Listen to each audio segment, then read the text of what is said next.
been working with Ty and Bond as part of the local comprehensive plan. And Erica McCarthy from Ty and Bond is going to do a presentation. But first, I wanted to at least acknowledge the committee members. So if you guys can just give me a quick wave of your hand, just so that this has been participatory with both town departments as well as community volunteers. So I at least want to acknowledge their participation and all of their help with this project. Thank you. And with that, Erica, I'll hand it off to you as part of our presentation, to start our presentation. Okay, let me try to share the screen really quick.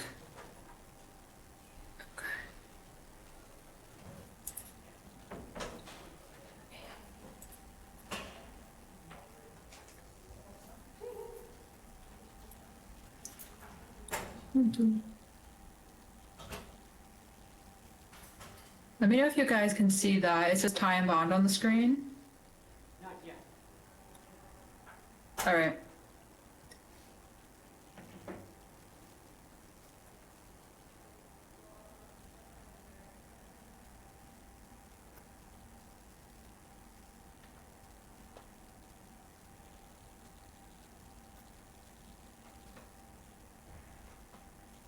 Oh, I got a notification saying that they can't do that.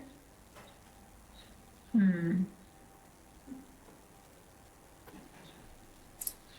me try one more time. Are you just hitting the share button at the bottom of your screen? Yeah, so I'm sharing. There you go. There you go. Yeah, it's all set. Is it working now? Now it is. Oh, great. Okay, that was weird. Let me try again. Does it look like it's in present mode now? It You is, can't yeah. see all the other stuff. Yeah? It is. Okay, cool. Sorry, there's a little like background noise. But I can hear you guys now. Okay, awesome. Hi everyone. Thank you for coming. Really appreciate it. My name is Erica McCarthy. I'm a planner at Ty and Bond, and we've been assisting with the open space and recreation plan along with a few others. My colleague Hannah is on the phone as well. She's also a planner and she's helping me with any of the online portion of this workshop. So I'm really happy you're all here, and let's just get into it. So, as I said, there are a few plans going on. I wanted to bring them up for context here. So Ty and Bond is assisting Harwich with a few. So there's a local comprehensive plan, which is the overall plan. You're probably familiar, but if not, I'll give you some insight about what it's all about. We're also working on the open space and recreation plan, as you see, and the housing production plan. We are assisting with a sub as well for this plan. You'll see in this slide, there's a few title screens. These are all the covers of the plans that are to be updated. So I just wanted to provide them there so if you've seen the documents before. Local comprehensive plans, the last one was updated in 2010. And it helps define a town's vision and plan for growth. And it serves as a document that analyzes the community resources and what should be protected and implemented. It's a really good base of existing condition knowledge as well for multiple facets that are involved with the town, such as economic development and water resources. And it also includes conversations about open space. And yeah, it helps the town navigate its future in a more sustainable manner in terms of development and change. And there is a committee working on this. Some people in the room are part of that committee. So if you have any questions, they could be of use.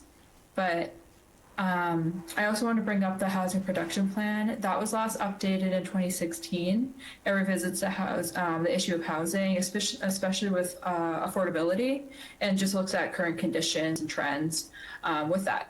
And so I'm going to talk a little bit more about the actual open space plan, which is what this whole workshop is about. So for Harwich, the last update was in 2017.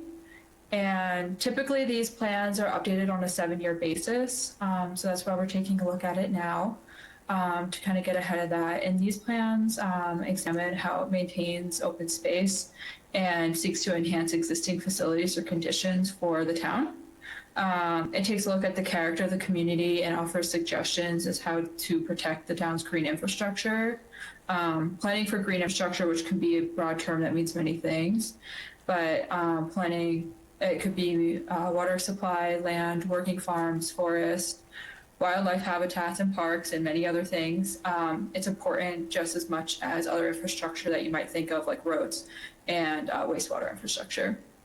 And this document is ultimately a policy document that's really just serving to also help the town obtain grant matching funds. It allows higher points as well for these grants if you have a plan implemented for the town to potentially look for acquisitions of land trusts and different opportunities as well.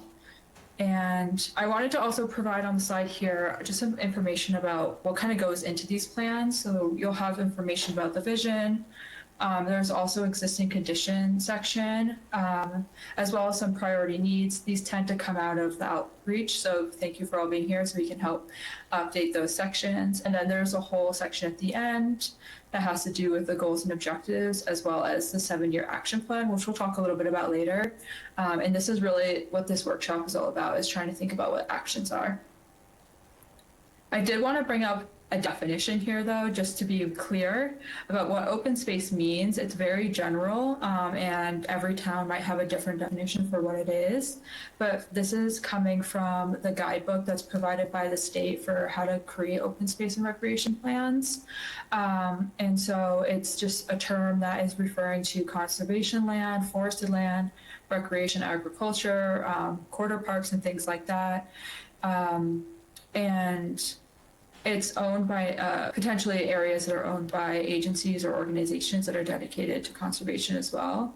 But it can also refer to undeveloped land in town with any maybe conservation or recreation interests for the future, such as like any vacant lots or brownfield areas.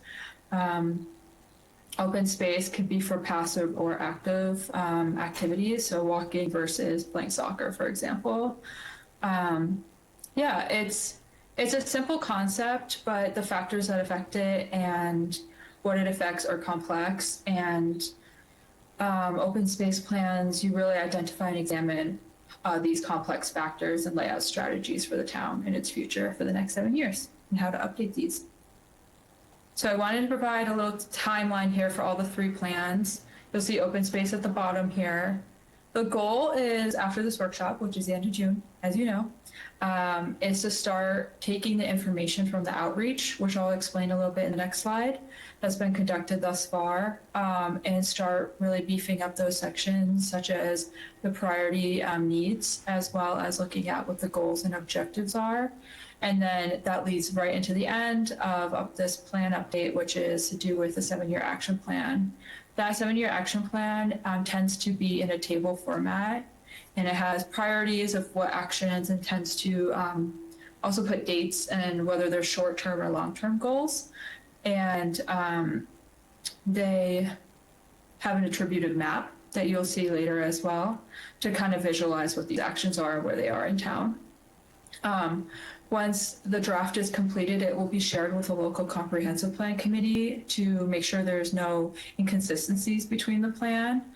And that will probably happen at the end of July. And I think after we receive feedback from the group and to make those changes, we'll plan to seek any endorsement letters from the select board, for example, the planning board and the regional agency, and then it will be sent off to the state for their review. And that's kind of the process. I think the review for the state will probably happen at the end of August, September. That's the goal. So that's our timeline for the plan as of now. As for outreach, we have done a few things, and also in coordination with the local comprehensive plan committee, in a sense. So we've sent out some postcard outreach in March. This was directly specific for people living in the environmental justice community, a certain census tract that is identified by the state. And postcards had information to our survey, which is actually still open, and you'll see the QR code. If anyone wants to take the survey, maybe after this workshop or before July 1st, just let us know. I believe it might be on the website, but I'm not sure, so we can just follow up with the people in the room there, and they should be able to help direct you to this information and how to take this. The community survey for the local comprehensive plan also had information related to environmental resources and and open space. So I wanted to bring it up here because I do think it's relevant, and I think it's important that we take all outreach being done in consideration. Also, there were 2 workshops that happened in March and April for the local comprehensive plan. We'll see some summaries that came out of that workshop that relate to this topic as well. And I just wanted to call out some factors and ways we went about conducting this outreach. So right here, you're going to see a slide. It's about demographic information. This is what's happening right now in the community survey. We have about, I didn't check for today, but as of yesterday, there was about 388 responses, which is pretty good. And we're pretty excited about that, actually. And we have, just this, I just wanted to show this to you because I do think demographic information is just important to kind of get an idea of who's answering these questions. So we have mostly full-time residents answering, some part-time, people that work in Harwich is about 10%, and we have visitors as well that have answered, though it is a lower percentage. The 2 percentages at the bottom here for 10%, residents that have been here for more than 10 years and people age 55 and older, that's not on the chart. So I just wanted to bring those as well here, but about 75% of respondents are over 55. So just for context. Generally for surveys, I do find it tends to be challenging to reach younger populations. But yeah. Go to the next slide. Okay.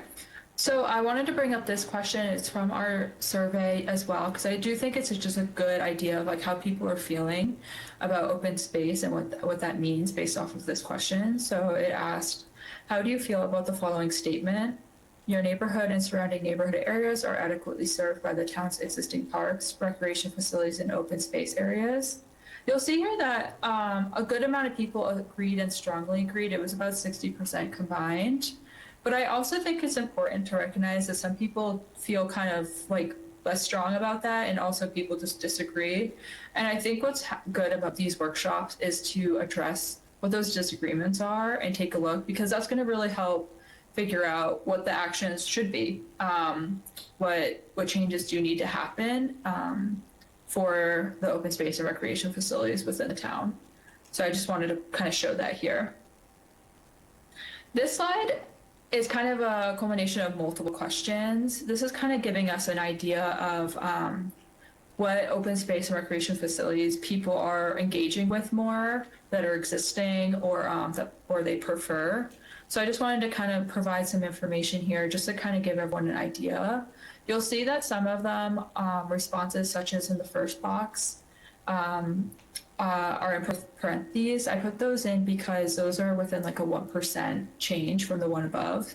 I just figured I'd add for more context. Some were tied actually, such as in the pond section on the upper right. So these are also in order of preference. So the first one, for natural resources to preserve and protect, freshwater and saltwater wetlands, was the #1 response for that question. And it's kind of, I don't know if I should read it all for time, but I can just read the question. So there is public recreation facilities most often visited, ponds often visited, and beaches, conservation areas, as well as some amenities and activities enjoyed. We can go back to the slides too if people want to take a look after. This is a similar slide, but these questions are different in that they're looking for more of the needs and gaps that are the top gaps for the town for various reasons. So the question on the top left is reasons to not use open space and recreation resources, so issues that people have with them. There's also, we asked a question about amenities that people actually leave town for. that the town either doesn't have or doesn't serve well. Any ADA accessibility issues. We also just had a general needs improvement. I wanted to call out, I didn't put it actually in this, but close fifth place was maintenance as well. So I just wanted to make a comment about that. It was a 1% less difference. So just right behind water bottle refilling stations. And I also had a question about marine resources. A lot of this had to do with concerns about different types of pollution that you'll see here on the board. So I also wanted to show some information that came out of the local comprehensive plan survey that kind of relates to this topic.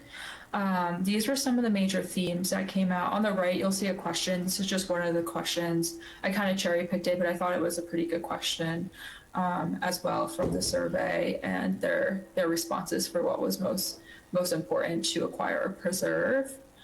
But some major themes focus on natural resource preservation, water quality, tree habit. A lot of the responses from this survey versus the survey that is open now are very similar, and which makes sense. But yeah, it's good to just see those changes. I also have this slide here that is looking at what came out of the workshops. You'll see that there was one in March and one in April, and this is kind of just an overview and summary of what came out of those workshops, which was conducted very similar to how this workshop is being conducted today. You'll see highlights on the right board here. Those are just showing the differences. Some of them were a lot of the things were the same. I just wanted to call it the differences and make it easier to read there. So there was favorite rec activities, environmental concerns, improvement priorities, and the potential assets of facilities. A table like this will kind of also be created for this workshop as well, once we have our findings. So right here, this is the Open Space and Rec Plan's action plan, 7-year action plan that was from the 2017 plan. And it's a good snapshot that shows what all the major projects and actions the town was looking to do at that time. It relates to goals and objectives. The goals and objectives in the 2017 plan were very detailed and some were quite long. So I didn't include them on the board because it would just be a little chaotic. But if we refer back to the plan, you'll see that these goals and objectives relate to whatever the action is being called out. I think what we'll do is probably create a similar type map as well for the upcoming plan. And it will kind of have a similar layout as well to this based off of what the committee thinks makes the most sense once we've developed the action plan, which will use a lot of the information from this workshop as well. So I just wanted to show you that so you can kind of get an idea of what's going to come out of this workshop. The committee has also prepared some projects that have been completed since 2017 to kind of just show what's been happening and that things have been happening since the last plan, and also create a sense of momentum for this plan and the actions to come, and continue making changes that are going to benefit Harwich and its residents. I don't know all the details to these projects, but if you have any questions, I guarantee the people in the room can probably give some insight about what actually happened for these projects. You might also know. But I just wanted to bring them up here just so you can have reference and maybe remember some that you might have forgotten. And yeah, so I mean, I wanted to kind of brief, I think everyone in the room is also going to chat about how this exercise is going to work, but this is what we're going to spend the majority of today doing. It's going to be about an hour long. There are 4 boards around the room. I can't tell right now if there's people online, but there was also an online version of this. But I think those people for this workshop are in person. So there are 4 categories here. So we have land and water, passive and active recreation, ADA access and universal design standards for all levels of mobility, natural resource protection and conservation, and then there's the town policy and regulatory best practices. All of these subjects are here to kind of gather idea and insight of how we want our actions to turn out. And there are suggestions on the board that you'll see, but also facilitators will be there to maybe provide some questions and get your mind thinking. I think it's important to consider actions that are maybe specific to a location in town. For example, if there's like a sidewalk that or a path within a park, for example, that is poorly maintained and maybe needs to be redesigned, maybe that could be something you suggest for the recreation section. Things like that. But also I feel like it's okay to dream a little bit, and if you have big ideas, put them there. I also suggest if you have questions that maybe the facilities can't answer right now, just put that in too. And then when we take a look at these, we probably maybe have a similar question, or other people have asked the same question, and we can be reminded to take a look at that as we've developed our goals and the actions.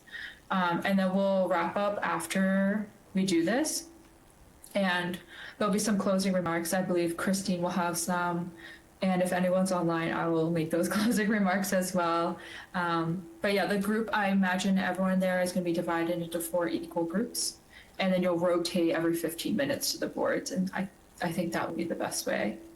But I do really quick want to mention what our next steps are after this workshop. We will continue to develop the plan.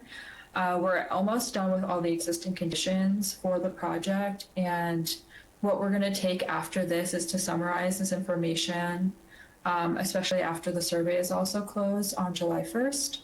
And then we're going to all take a look at the goals and objectives, consider what the state and regional goals are, and compare those to what we have. Probably make some modifications and just consider what the actions are that are coming out of here as well, based off of people's preferences. And that will then all allow us to come up with our 7-year action plan and the related map that I showed before. And that is basically it. So if anyone has any questions for me, we can take a few, I think. But yeah, I think I'm gonna stop sharing right now, unless people want me to go back to a different slide.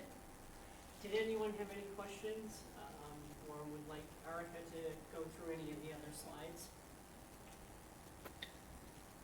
All right, well, I'm not seeing any questions, so Erica, thank you very much for the presentation. That was great, by the way.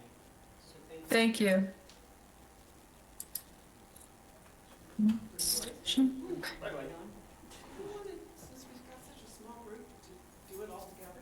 Yeah, I think that would be a great idea. I think we can modify our format for tonight, so if we just want to do this together, that would be great. So if we want to start off with one particular topic, or let our guests take a pick. Start off. Where do you guys want to kick off? Which theme would you like to start off with? So. Well, you're right there, so that seems to be an appropriate place to begin. Excellent. All right. So we have Amy Yuskowski, who's our conservation agent, and who has been with the town for over 10 years, and has been a huge integral part of all of the conservation efforts for the town of Harwich. Okay, so I'm gonna try, unless somebody wants to take notes for me. I'll take notes. Okay. Thanks. We have a couple focus questions, and also, because it's such a small group, more than happy just to let it flow how it's going to here. So, the town of Harwich has, so for conservation lands in the town of Harwich, not counting all the other types of open space, but just for conservation land, we have over 1,000 acres of conservation land in the town of Harwich. And most of it is contiguous. Bellsneck Conservation Area, the Coldbrook Preserve, which is Harwich Conservation Trust, that's actually not included in the 1,000 acres, Isabel Smith Monomoy River Woodlands, and it's dispersed throughout the town. And there's been some key acquisitions over the past, since the last time that this has been looked at. So, so there's only 3 of you. Why don't you let me know your names? Yeah. I'm Barry. Barry. Marcia. Marcia. Oh, am I the only other one? Yeah. Shannon. Barry, Marcia, and Shannon. Okay, cool. So, in particular, resource areas in the town that you've been concerned about as it relates to any type of degradation, like litter, erosion, abutter encroachment, vandalism? Are there areas that you frequent in town? Any conservation trails? I mean, I'll start, I mean, I run on trails Yeah. very regularly there, and the Bell's Neck area is a favorite one of mine here. I noticed when I was there last year, not so much this year, that where the parking area is right on Bell's Neck Road, that the pond area right there, the water quality was like really bad, and Yeah. I think at certain times it was actually closed for access there. Correct.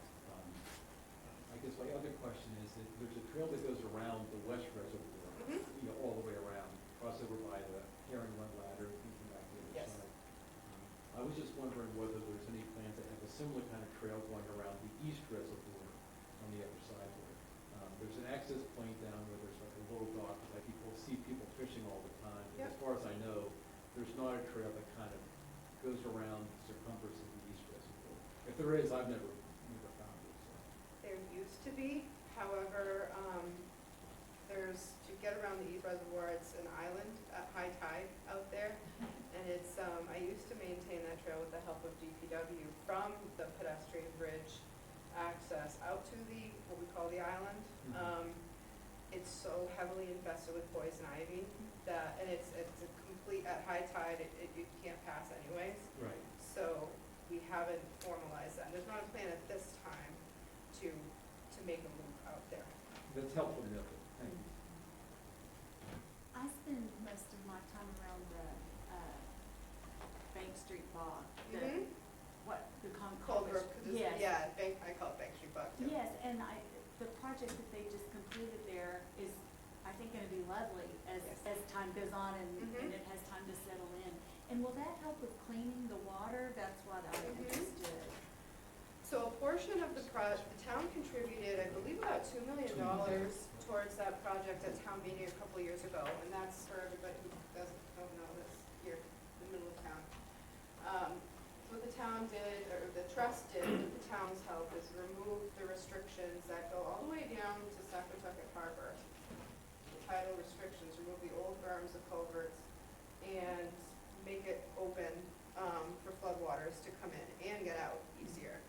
They also constructed 4 ponds in there, and the reason for the construction of ponds, other than, of course, creation of additional habitat, which is wonderful to have habitat diversity, is because ponds are natural nitrogen sinks, and it's not, we don't know the exact number, but it is estimated that by creation of those ponds, that we're gonna attenuate enough nitrogen, meaning remove enough nitrogen out of the system to have to potentially sewer a couple of hundred less homes in the town of Harwich. So it's serving both purposes of water quality protection, coastal resiliency, habitat, whole for coast, and hopefully it will be open end of summer, early fall.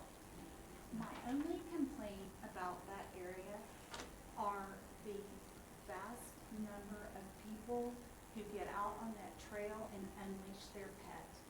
And if, for ADA, for all sorts of reasons, that is just not acceptable. And I know it's not your rule or your law. Is there a way to counteract that? So it is land owned by the Harwich Conservation Trust, and they do police it.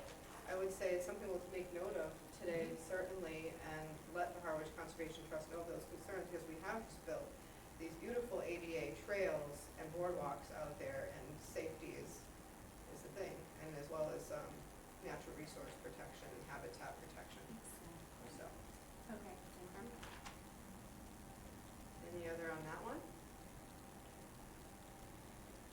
Are there any historic properties you think are worth preserving that are not currently protected? They don't have to be historic in the sense of history, meaning, are there any properties, larger conglomerations of properties in town that you think are significant for natural resource protection that are not currently protected?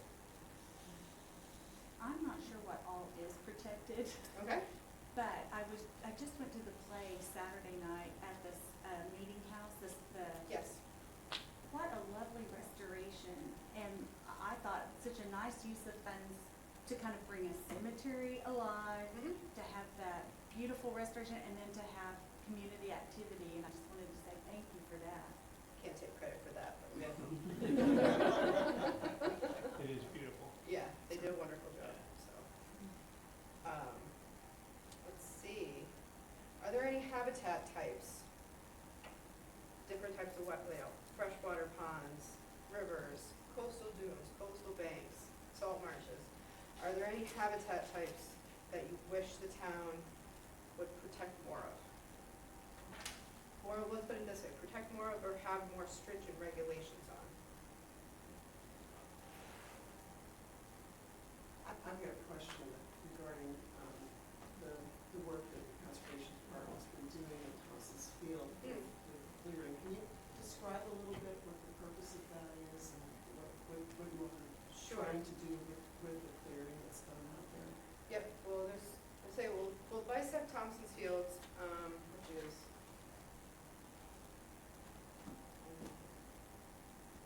It's in the dark. here, into two areas. I'm gonna call it north of the bike trail and south of the bike trail. South of the bike trail is an area that's been historically mown. It was the old farm property for the Thompson family who owned the Snowman. And it was traditionally, that area was used much more for agriculture, livestock and whatnot, from what I understand, I wasn't. But, and there we just do annual mowing.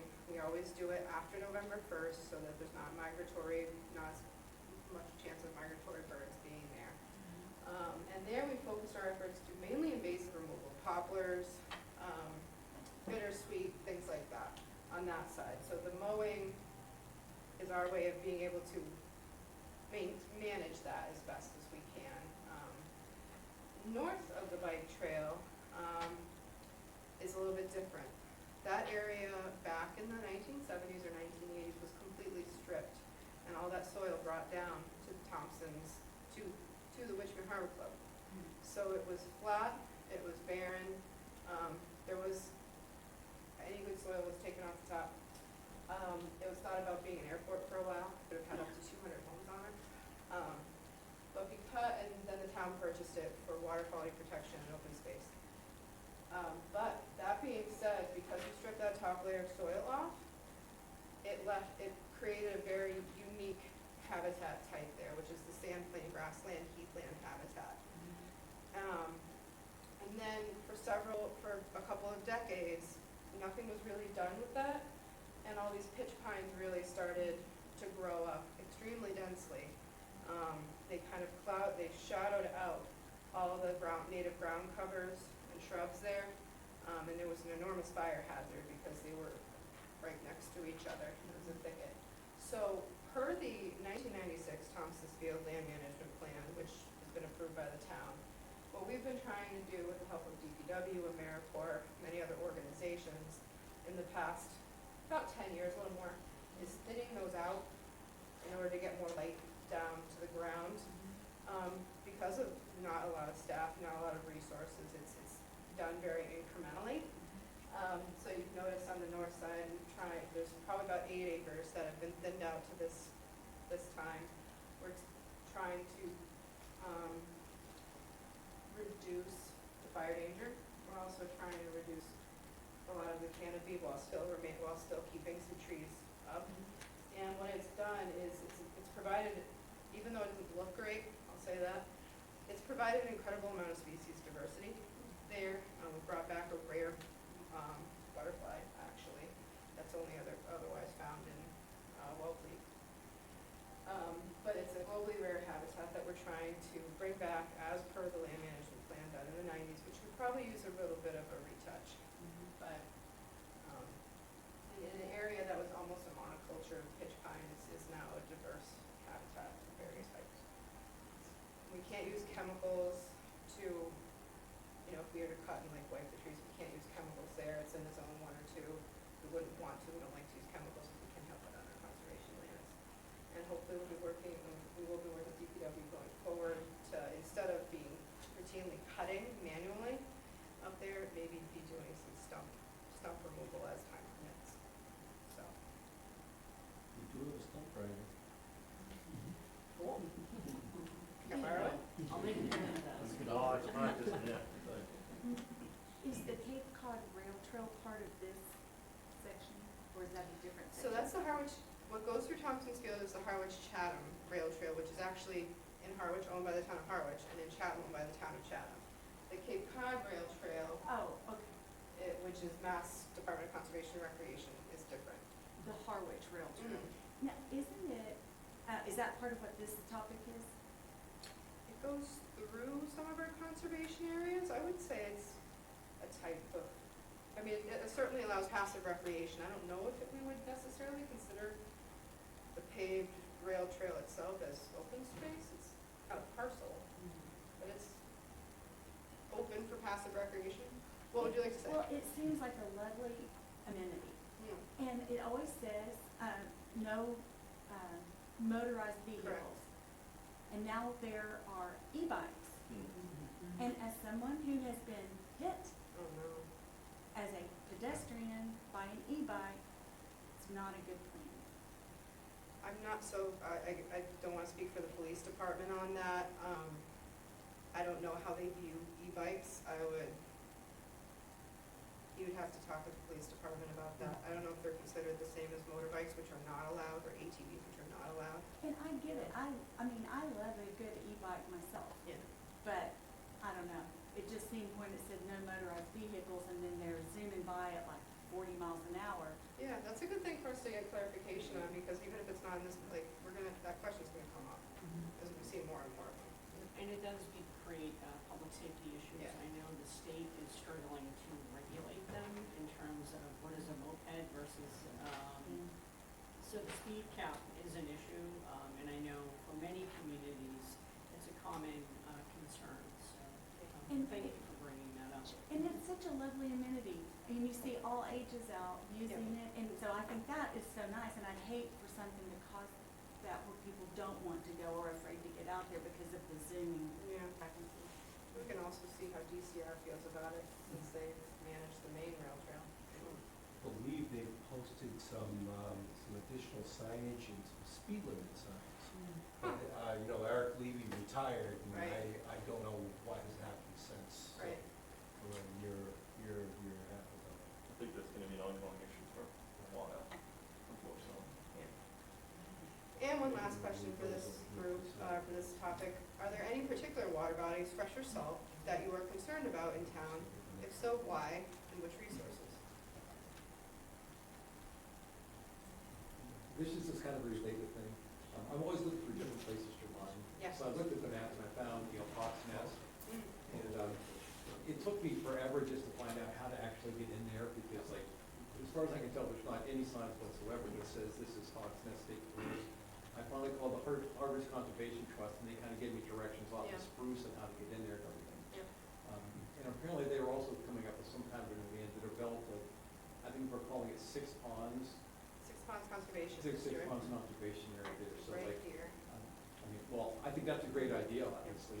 I'm a little bit more concerned, like, if that's gonna be a great resource, which I think it could be, it's gonna be part of that plan about letting people know, like, where the access points are and how to get in there.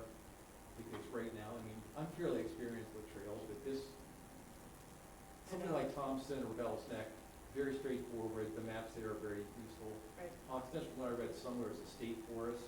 It is state, so And it's as a not result, a apparently, town. there's no accurate maps or signage or anything like that along the way there. So if we're developing, this is in Harwich, and it's gonna be a six-pond development there.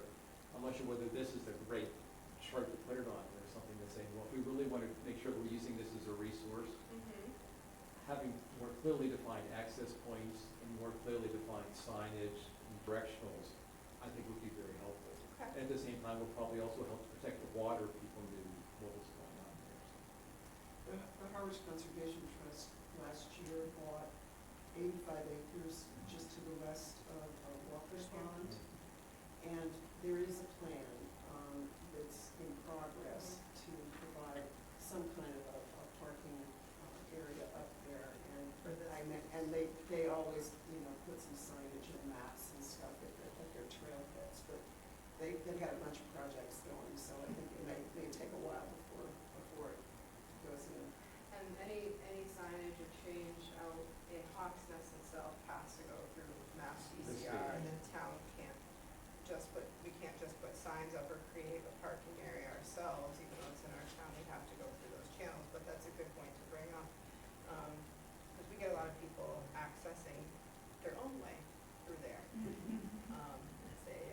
I've been there 3 times, Police sometimes it's hard to safety say where the trails are and what is someone's private property. Exactly. I don't wanna go where I'm not supposed to, Right. but what has direction, it's a little bit hard Yeah. to figure out. That's a conversation we can have with the state. Anything else that I didn't ask that you'd like to talk about, and tell me about for natural resources protection and conservation? You can always follow up with an email if you have it. Okay? Great, so we're gonna move on. Thank you, Amy, I appreciate you letting me know if you notes or anything. Well, I'll. Just a little easy, yeah. Mark, sorry. Spent too long. Oh, I'm sorry, let me move myself. You said it's over here. You sit. All right. So, I'm Margot Fenn. I'm a member of the local comprehensive plan committee. So I'm working on both the open space committee with this group, and also on the larger, broader plan. And so I'm sort of acting as a liaison between two groups. This is a section to talk about possible regulatory and policy changes at the town level to address issues that people have regarding open space protection and recreation in the town. And this map is a zoning map of the town, and it shows the different zoning districts. And there are not only sort of the underlying zoning districts, which, give you basic dimensional and use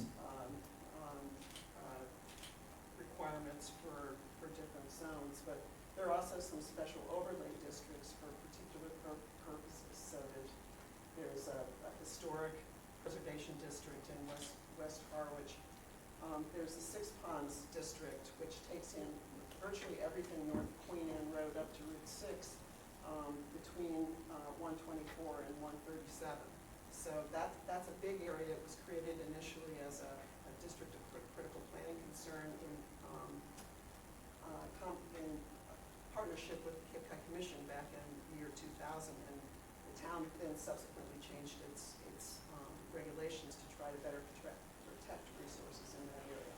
But I think one of the things we want to look at as we're going forward is, are the existing regulations there and elsewhere in town doing the job properly?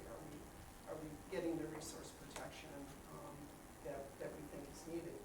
So some of the questions that we wanted to throw out here today include what areas of town might be suitable for higher density development or mixed use development. And the corollary, the flip side of that is what areas might need more stringent regulation to protect natural resources. There's been, I think, a longstanding recommendation in both the open space plan and in the existing local comprehensive plan to try to concentrate new development in what we call growth centers, so that you can get some mixed use development and in more dense levels, and then try to protect some of the big areas that we think are sensitive. So are there particular areas in town that you're concerned about, that you would like to see protected? And the flip side is, where do you think it might be appropriate to direct new growth? Comments? It's a tough question. Yeah. I know the town has worked a lot on zoning issues, and as Mario said, they've also, I'm fairly new to Harwich, so so this has been a great learning curve for me to really get to know the town, but also in terms of what the community has prioritized in terms of development. And it's been very impressive to see the amount of conservation protection, but also, for example, utilizing zoning as a tool to direct some of the development for multifamily housing and mixed-use housing. been very, very impressive. I think there's probably a lot more that will come out of the local comprehensive plan update in terms of specific recommendations for potential zoning changes. Zoning is a pretty boring subject unless you really get into the weeds and get to understand what it means on a site-by-site basis. But it is a really important part of how we plan for future growth in town. And the growth is happening. This the last 5 or 6 years, things were quiet for a while after the the economy went south in 2008. Things were pretty stable, and there wasn't a lot of new development happening then, but it's really picked up. And particularly during COVID, the drive for people to have second homes here, and a lot of people who had second homes actually occupying them year-round, it's really sort of changed the dynamic in town. So, On yeah. your map, I frequently drive by a multifamily complex on 28 as you go down toward Red River. I don't know the name of it. is that the You're talking about the workforce housing, like they look like dormitories? Yes. Yeah. Yeah, that's private, and it's currently seasonal, but they're asking potentially to make it available year-round. Oh, then possibly I'm talking about a different place. They do look like dormitories, but I see people there year-round. And then, if it's the Stone Horse, it's seasonal. It's on, well, if you're going to Chatham, it's on your left-hand side. That's the old Stone Horse property. That's- It was a motel. that Yes, was- uh-huh. That I that mean, was I- then converted to, yeah. So, I don't think we have anybody, that's more like a building zoning question, which, Well, my question was, I see it and I just Yeah. wonder, how has it gone? Do we know, how has it affected the town? I don't know the answer to that. it's under new management Yes. this year. There have been some issues in the past couple of years that the police had to respond to under previous management. And it's Ocean Edge, who is now, it's their employees that they're busing, back and forth, and And they're providing a better- huge need Yes. for the community in terms of seasonal Yeah. workforce housing. Mhm. And, it's highly concentrated, so there are some challenges, but we are working with the new owners, which is positive. And I think they're very eager to work with the neighbors and to work with the town, and particularly fire and police in terms of safety, but also safety for the tenants, and to really have a very good, a mutual beneficial relationship with the town, as well as the large employers that they're servicing, so. What is the occupancy? Do you know? I wanna say it's around 80, I'm not positive. I think each building has about 84 inhabitants, 84 bedrooms, or 84 beds, I should say. 84 beds, about For 40-something occupancy. rooms. Correct. So it's not like an apartment? I haven't been in it. It's a dormitory. It is It's truly very a similar to dormitory? dormitory where there's communal space. Facilities. I see. I've just driven by it and Yeah. This is a relatively new phenomenon on the Cape, and I think that there's more interest in it because our housing costs are so high got it. that literally almost half of our workforce is commuting on Cape to this. Me. Yeah, exactly. I see it every day when I go home. I Yeah. look down, Right. almost in the sandwich, Yeah. every afternoon. Yeah. So I don't see these men choosing to live in a dormitory. No, it's, you know, a large resort like that hires a lot of people during the summer. Sure, That, but is there an option that would be more family-friendly than a dormitory? yes, and again, I think that's one of the things that we're going to be talking about in the bigger comprehensive plan. And the town is working on a couple of substantial proposals for affordable housing developments too. And Yes, the housing production plan is also part of this local comprehensive planning process. And there are other examples for apartment buildings as well as like Pine Oaks, for example. I think they're on their fourth project. And they do largely duplex housing, so it provides different housing options for tenants, and also, you know, depending on family size as well. do you find that the Airbnb popularity has reduced the amount of rental inventory for families on the Cape, school teachers, police, Yes. fire? Absolutely. Yes. It's had a definite direct impact on housing and housing availability for year-round tenants. But also, as Margot said, even during COVID, that has really, the impact of COVID shot up has had a direct impact on all of our real estate values. And, you know, people can't afford to live here. It's very, very difficult. But for Airbnbs, we have just under 1,100 short-term rentals that are filed with the state's rental registry at the Department of Revenues.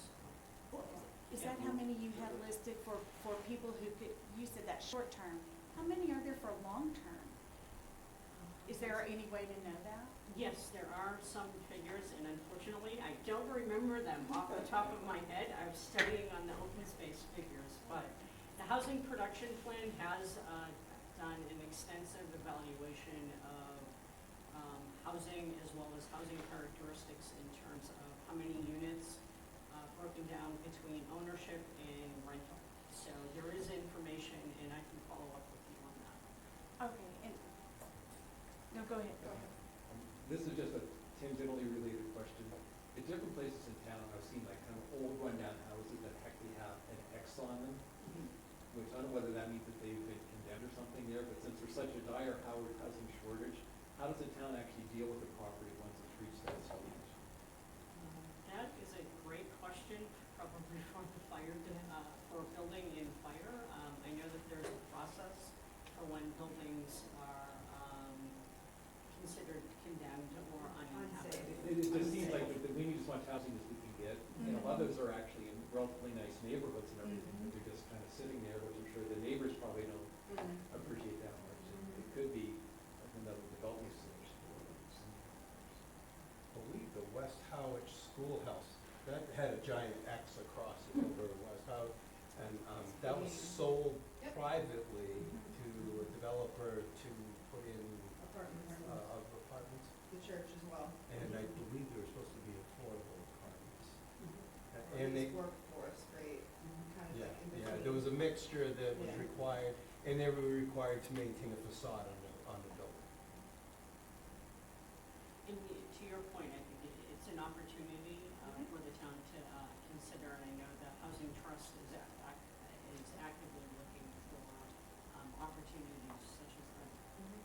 Is there a way to maybe connect people who would like to live here as a working family, who, to somehow receive a benefit, like a first-time loan, you can get a reduced amount? If you're a local person and you want to live in your town and you want to work here, is there a way to help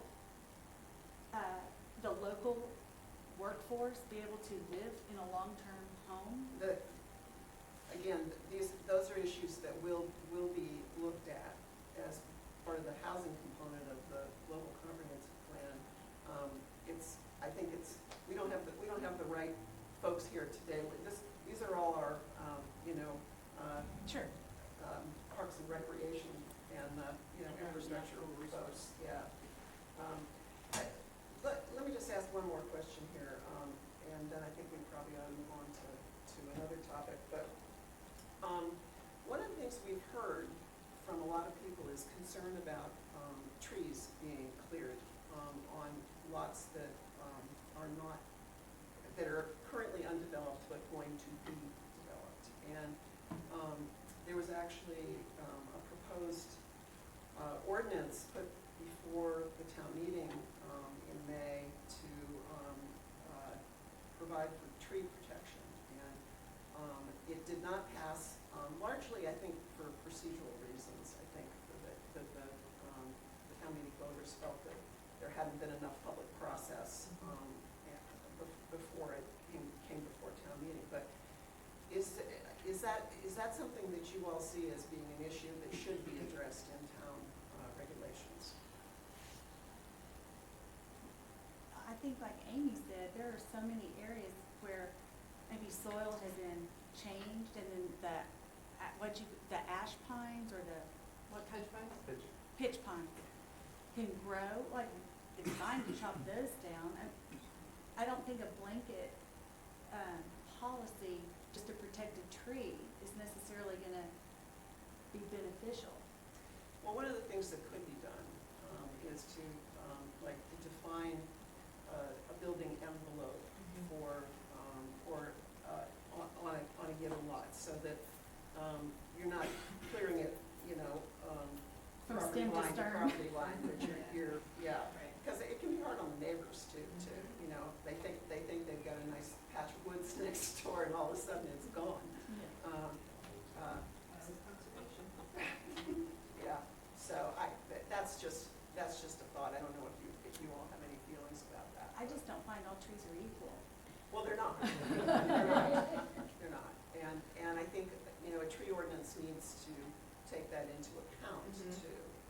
You know, you have to define what kinds of trees you're trying to protect, and, you know, of a certain size and, Which that was part of the proposal that was, Yeah. is to take into account the type of tree, size, location, things like that. yeah, When clear, before clearing a lot. yeah. One thing to note, Amy, because you're taking arboriculture into perspective for it, which is the most important part of it. It's not just taking, random selections, so that's Right. problem management in a way, which goes deeper into this. Yeah. So I agree with that. I think it's pretty complicated, and Yeah. giving the eye of the homeowner about what tree is valuable and which tree is not in relation. So I think I would be a little reluctant to sign on to a blanket thing saying, no, you can't cut down a tree unless X, Y, and Z. I think that a lot of people find that both complicated and possibly intrusive, so I wouldn't be real excited about adding that to it now. Anything else on, any other ideas on this particular topic? If not, I will pass the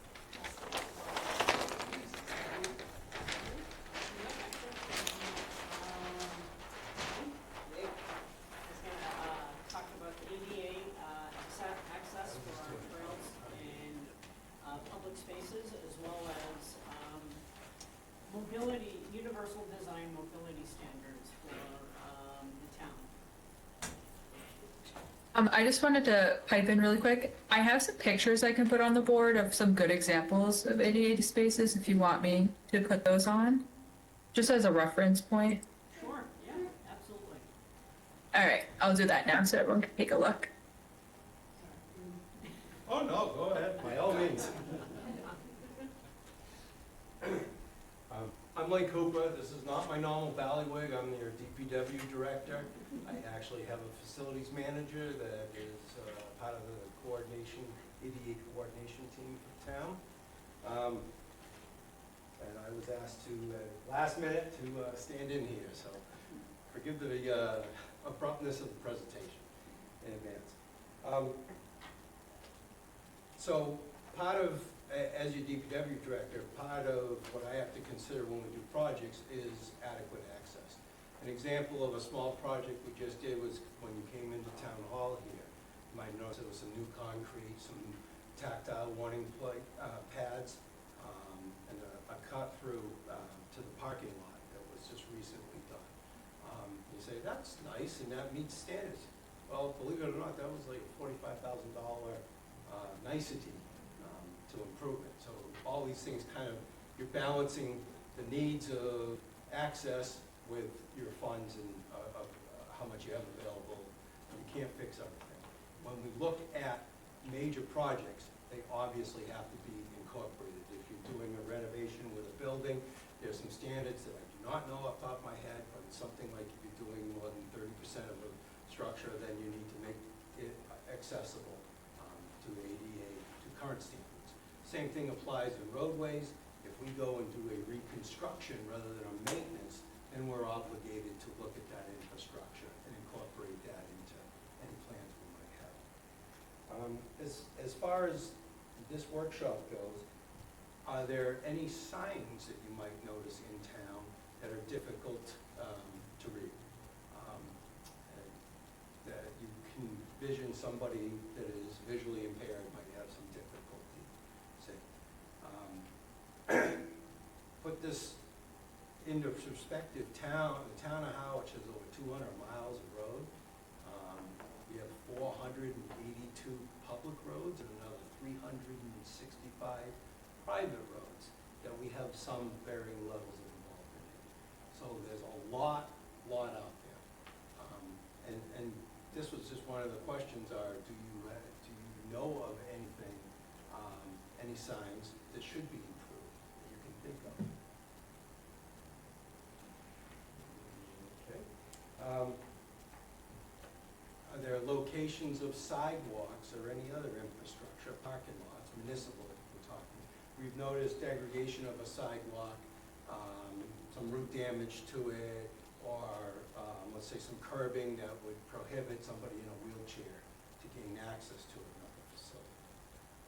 These are all things that, again, when we do major projects, we look at, but otherwise, unless there is a complaint or somebody brings it to our attention, we don't necessarily, have the bandwidth to go out and tackle it. This is not a problem, but I thought I read an article last year that the town was planning on putting a sidewalk kind of going from Harwich Port and kind of going over to where Brack's Landing and Secretary. That's an excellent question. I actually am pretty articulate on that, since that's been a goal of our select board since 2015. Although that is a Mass DOT, Route 28 is controlled by Mass DOT, their jurisdiction. The town made an application through what's called Transportation Improvement Program. The town anteed up $200,000 at a town meeting in 2020, I believe, or somewhere around there, and then we had a private donor, Mr. Paul Manning, that gave $250,000 for that. I have had multiple meetings, just had a meeting Monday with a staff meeting with DOT. Current advertised date is August 17th. So that should run from Bank Street to Saquatucket Harbor. It's a standalone sidewalk project. It'll be moving all the utility poles to the junction of the private property right-of-way in Mass DOT, and then you'll have a continuous 5.5-foot ADA sidewalk. $2.3 million is current price tag. A bargain. Thank you. That is I actually- think it's a great project. So the taxpayer funds that are incorporated in this is $200,000 that we're putting towards design. This $2.3 million is paid for by federal and state money controlled by Mass DOT through grant programs that we apply for. Are there busy intersections you can think of who are difficult for the handicap to access that you might think we could do some improvements with? Depot Road and Route 28. Okay, I can talk about that. All right, I'm well familiar with that. We've had requests throughout the years to look at that. The last time we did, the Traffic Safety Committee, the PD, Cape Cod Commission, and Mass DOT jointly looked at that. It might have been about a decade now, and it doesn't meet any standards for a crossing without signalization. Meaning, you'd have to put traffic control devices because the line of sight, because of the hill you're coming over, and the speed, I believe, is 40 through there. I'm not saying it isn't dangerous or warranted, but it's simply, it would be Mass DOT. They are currently looking at it to see if anything has changed or anything might be able to be done short of full signalization. Are there any plans for sidewalks on any part of that Depot Road, Depot Road East? No, ma'am, none. Are there any plans for sidewalks from Route 28 south on Bank Street toward Bank Street Beach? Oh, something I could talk about. Probably 20 years ago, I actually had that engineered. And we had a hearing with our board of selectmen and so forth, and the abutters simply came out and objected, even though we could have built it within the right-of-way. The plan called for going about halfway down, I forget the name of the side, Braddock. Braddock Street, and was gonna cross at Braddock, because we had, the road isn't Right. centered in the right-of-way. Correct. And we were gonna do that, and because of the abutter objection, it didn't receive any traction. And that intersection is also difficult to navigate. That will receive some minor modifications with the sidewalk project, meaning probably some new crosswalks, some alignment of crosswalks, and some new signage. I don't know how much will actually help. That's a very difficult intersection. Years Yeah, ago, it- there used to be a police officer there. Years ago. I don't even remember that posting of a police officer. There was. I've been here for years. But so the project does incorporate that intersection, but it's minor. It's not like new signalization, road alignment, or any of that. Nick, a question about something that's in the works. The Housing Trust is working on a development plan for the Marceline property on the corner of Queen Anne Road and Yep. 124. The access to that off of both Queen Anne and 124 is, I think we need a traffic study to figure out how it's going to affect that intersection, because it's a very, very busy intersection right now, and adding a new curb cut in either location, either, onto 124 or onto Queen Anne Road, I think could be problematic. So it's a good project, but is that something that your department would get involved with? If the select board sees fit, we will be involved. However, because of the 4 projects, we talked about 2 of them. Pine Oaks 4, going on down the end of Queen Anne Road. We talked about the Marceline project that Margot just referred to, the junkyard, possibly a sale, and then you have the Eagle Pond Rest Home, although, which is closed, and in Dennis, you need to access that through Main Street Extension in Howard. So the select board has, I think, requested that the Cape Cod Commission do a full traffic study based upon if these projects all came through fruition, what that might look like, and I believe that request is active in front of the commission at this point. There's the intersections. Are there parks and beaches that you think would be challenging for anyone who has handicap issues accessing? We do put out boardwalks on some beaches.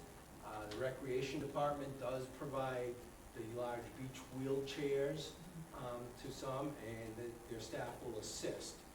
But certainly we don't have that in all locations. We put it where we've been requested to. Nothing. Okay.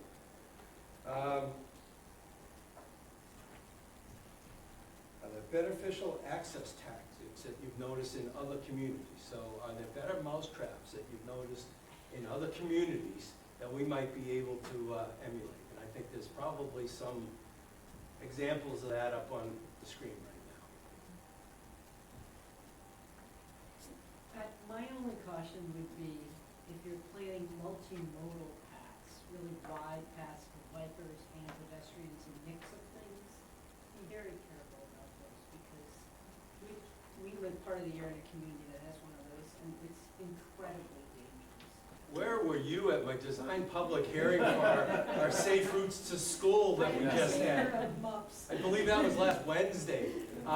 Absolutely. So Mass DOT, when we applied for grants and received traction with those grants, they changed their policy, I think in 2020, that said, that mandates them to look at 10-foot multimodal lanes as the standard, not the exception.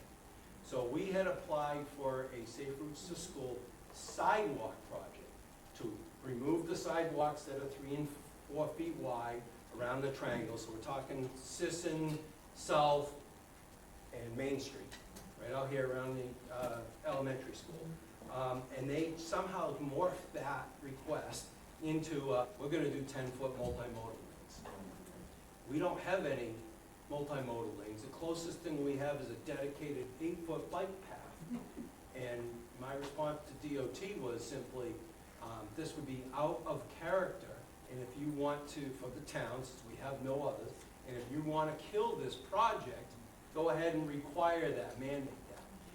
In response to my pushback on that, they held a informational meeting, somewhat like this format, where they, and it was online, it was all virtual, where they solicited feedback. And the feedback was 10-foot sidewalks don't belong in our town, essentially. So yes, I hear you loud and clear. With my concern isn't so much, I think yours is the mixing of bikers and walkers. Mine was right away, because everybody wants sidewalks until it's in front of your house, and the town needs your property in order to construct it. And I'd be happy to answer anything else, or I'd be happy to sit down and stop talking. Thank you. All right, thanks, Lee. Where's the next one? Right over here, I'm just gonna grab the other map. John, we'll move it over here for you. Okay, all right, thanks, Lee. Is it easier if somebody else takes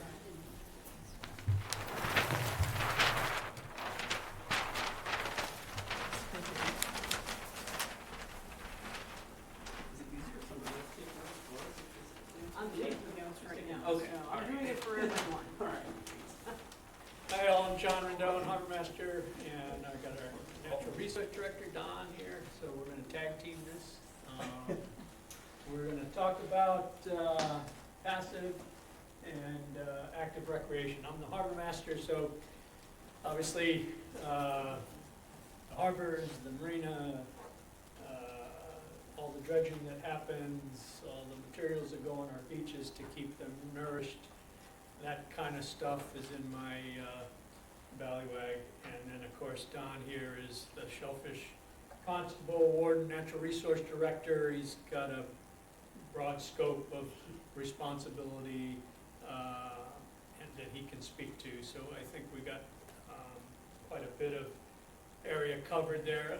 You know, when you think of recreation, there's so much right here in the town. I think it's incredible between our beaches and our harbors and waterways and the golf course and the community center and all the youth and adult programs that we have going on, all the shellfish areas in town that you can go out. And so it's a big, broad options for recreation for the town. But, you know, I think we've got great facilities and resources, but certainly there's areas for improvement. So I do have some questions to generate some discussion, but if there's something you're just dying to get out right out up front, hit me with it, maybe we can address it. But if not, first one, in your opinion, any lack of public restrooms that are available to those that go to recreate at various locations in town? So, you know, for example, Saquatucket Harbor, we have public restrooms that are open, you know, pretty much almost year-round. We shut them down when it gets really cold to winterize it, but I would say, you know, 8-9 months out of the year they're open. I know all the beaches, all our public beaches have restrooms. All the public land, not all of them, the larger public landings, Allen Harbor, Witchmere, Saquatucket, they have public restrooms. But any areas that you can think of that you think we should try to focus on? Does it have to be with water around it? Nope. Because I'm Anyway. just thinking, Anyway. like, the Thompson Conservation Area, there's people there, just, constantly, people walking on dogs early in the morning till late at night, people running, people walking, doing all kinds of things there. Yeah. So I know there's an entrance off of 39, and there's another one off of Chatham Road there, but that's one I would think about, and then possibly something by the Bell Tech Conservation Area. I think that's becoming increasingly popular there, so some kind of restroom Sure. facility is going to be Sure. something to always consider.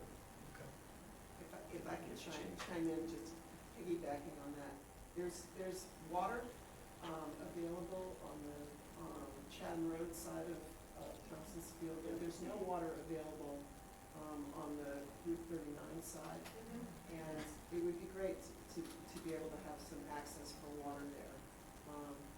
So I don't know how difficult that is, but. Okay. It's good to know. Okay.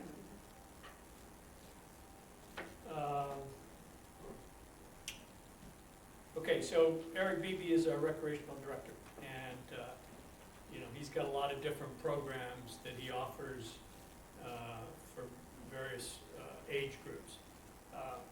I don't necessarily know all that he offers, but are there any programs that you think either we don't offer and should, or any programs that you think needs improvement for either the senior group, the teenagers, any other age group, the small youth?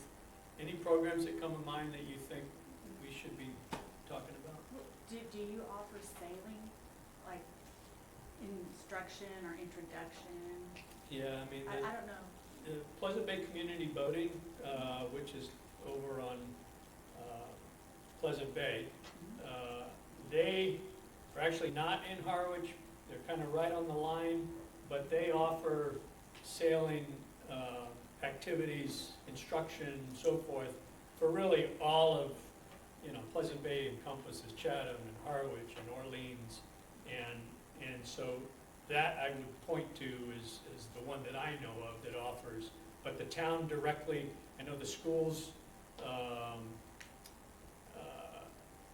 deal with Pleasant Bay Community Boating for sailing, but any other youth, it would be mostly the yacht clubs or Pleasant Bay Community Boating. Sea Scouts? Sea Scouts, I don't think they're active anymore. They used to be, but I think they disbanded because they didn't have Tim Miller at Stop? Tim Millar. Yeah, I Wow. don't think they're offering. Do you find that there's been a decrease of interest in actual human bodies in the water sort of activities because of the sharks?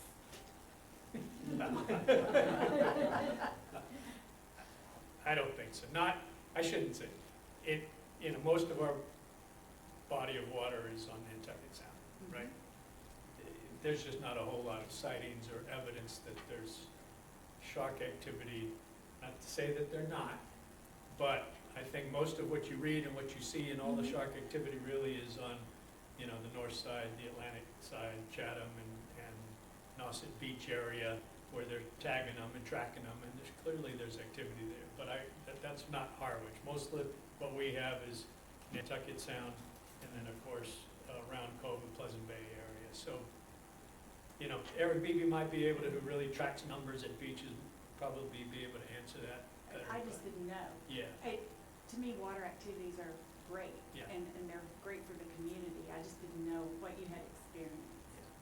Up and jump down. yeah. Nantucket Sound is, there's not a lot of seals there, there's not a lot of food for seals as much in Nantucket Sound. So fewer seals, generally fewer sharks, warmer waters, they don't let it, so.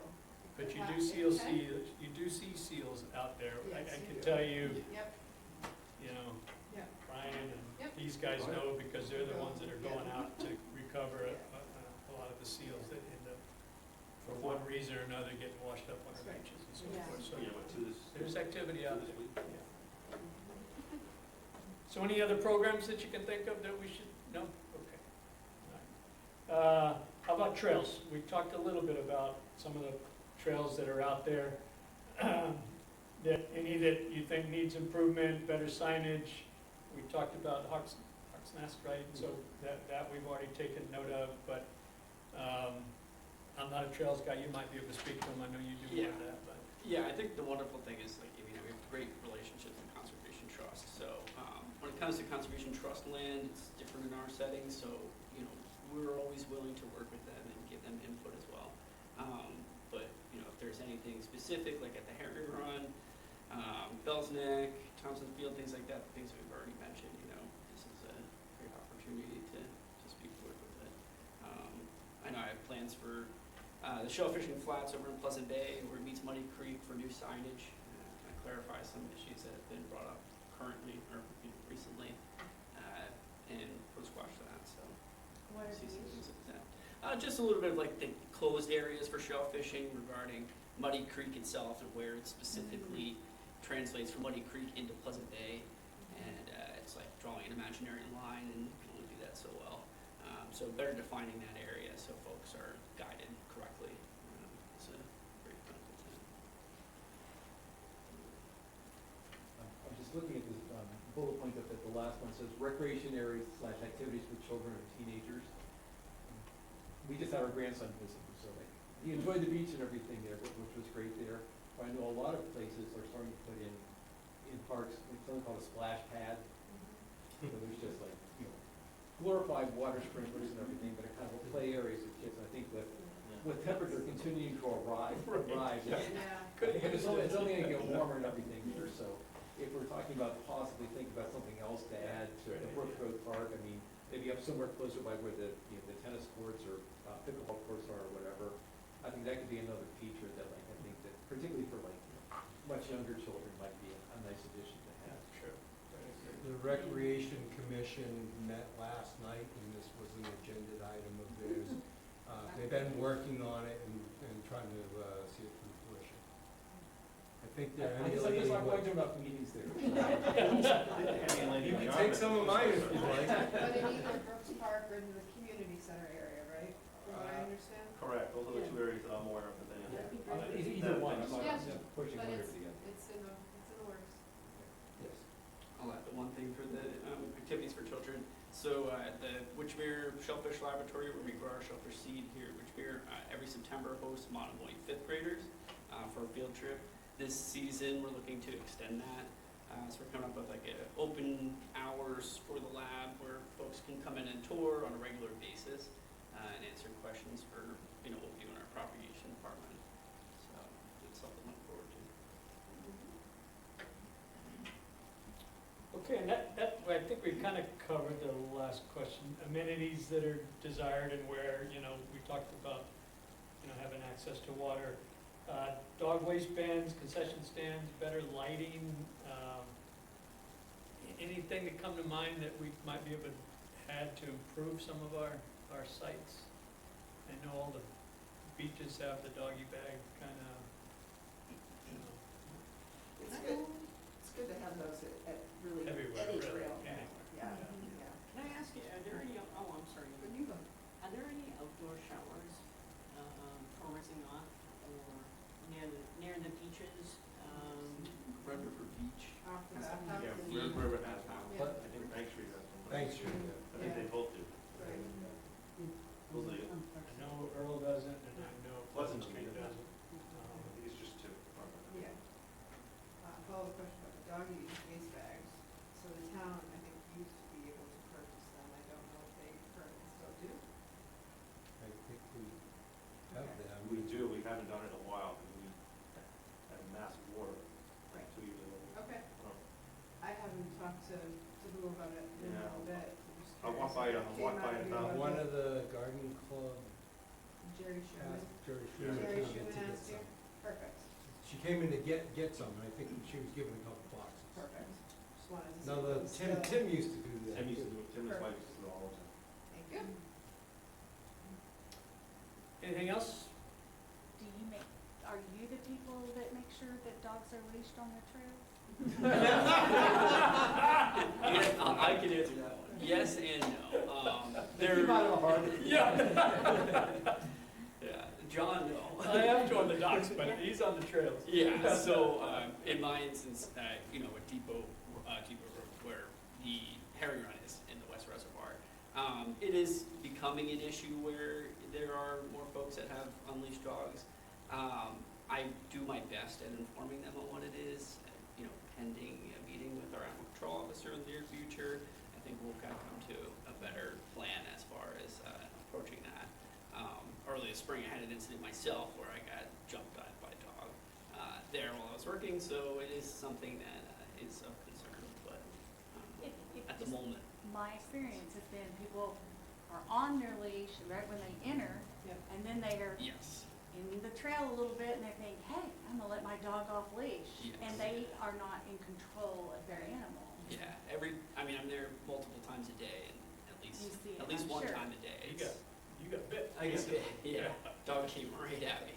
Oh, geez. Dogs come out of the trail that's there, for the loop, so I know to what extent it is an issue, and every time I am there, I do my best and, to make sure people are aware of it. What is the protocol? It is, as far as I know, not to talk to the animal control officer, but it is, dogs must remain on a leash as long as they're in a conservation land, or Amy may be able to chime in that. Sorry, I don't want to correct you, but That's on okay. town conservation lands, with the exception of Isabel Smith Pond and Wood River Woodlands, the town is a soft leash law, which means voice control. So, I don't love it myself, but if they're on a town conservation land such as the Bell's Neck, Thompson's Field, they do not have to be on a leash. They have to be under your voice Thompson's control, but that is a sliding scale. Understanding is there. The understanding is you call your dog, it comes. If it does not come the first time, that is not under control. And that's very hard, that's a standard that most don't achieve. Most owners don't do that. So it's to call the animal control officer. If she's not on duty, a general patrol officer can certainly come. On Harwich Conservation Trust land, such as the Coysbrook Preserve, various others, they have to be on a leash there at Colesbrook. At Isabel Smith Mountain River Woodlands off Bay Road, there's not supposed to be any dogs at all there, and that's really just for natural resource protection and for the other animals that. Right. Yeah, it's been a very controversial thing over the years. And to go to a hard leash law had, years ago, I believe, been defeated. I can think of another issue that I think ought to go on the list, and that's dirt bike use of trails in various locations in town. Hawks Nest is probably the worst. There's sand pit, the old Duluth sand pit, just north of Queen Anne Road, where they often start out, but they use the whole network of trails in there. And the trails are really torn up from it. So, and it's complicated because as we were talking about earlier, some of those trails are on private land, some of them are on town land, some of them are on conservation trust land, some of them are on state land. There's a whole network of different land ownership up there. But I don't think any of those entities would encourage dirt bike use or ATVs in what's supposed to be protected lands. Okay, All right, well, thank you guys. thank you. Thank you, guys. I think that will conclude this session. And so we want to thank everyone for coming out. Arika, did you have any other closing thoughts that you wanted to add, or we can just wrap up? Yeah. I do want to thank also everyone for coming. I really appreciate it. Just keep an eye out. So we plan to summarize the results, kind of similar to how the local comprehensive plan did theirs. And we can post those on the website. They will also all be included as an appendix to the plan itself. So you'll be able to see those as well. And if you have any questions about the status of the plan and where it's at, please feel free to reach out to any of the staff members and committee members in the room now. And we should be able to provide the update for you pretty easily. And I think that's it. I don't think I have any other comments. But again, thank you. Yes, thank you very much, everyone, and we'll be in touch still open till July 1st, and as we progress with each of the plans, we will keep you posted, and please go to our website for additional information. Thank you all very, very much for coming. Thank you. Pack them up? Yes. Bye all. Thank you. Thank you.